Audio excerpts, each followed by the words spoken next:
Committee will be in order. The Select Committee has conducted extensive investigative work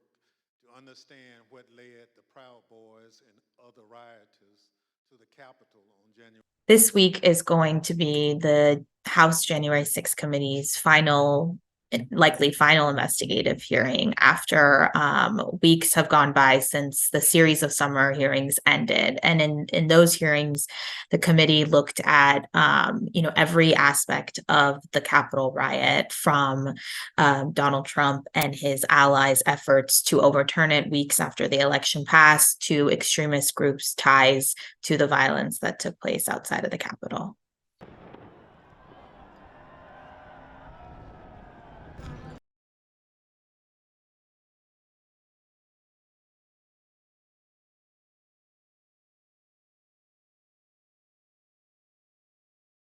Thursday's January 6th hearing is also the last chance for the 7 Democrats and 2 Republicans on the committee to, make their case to the American public about what happened on January 6th, about what happened in the months leading up to it, and what they think are the legislative reforms that need to be made in order to ensure that there is never again such a threat to democracy and to, the peaceful transfer of power.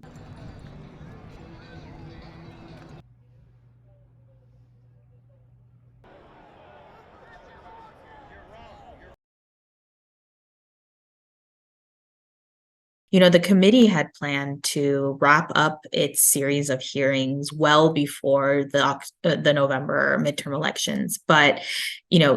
a somewhat of like a fire hose of findings, of witnesses coming forward, of depositions that have happened over the summer has forced the committee to push its deadline of when they planned to end the hearing and really present their findings in a final report or an intermediate report to voters as they head to the ballots, in what Democrats and Republicans have said is, a election that is really going to be a test for a lot of the things that the committee has been focused on, which is, this risk to democracy and Trumpism as a whole.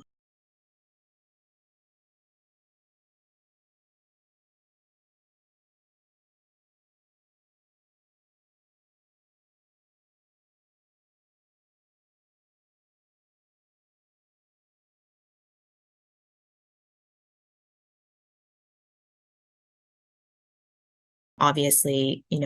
Donald Trump is not on the ballot, but so many people who have taken his cause and who have taken his baseless claims for election fraud and voter fraud in the 2020 election are on the ballot. So members of the January 6th committee see this as a test for how well their committee's investigation has gone over the past, 12 plus months, but also just a way to prepare, American voters for the 2024 election when it is likely that Trump will be on the ballot.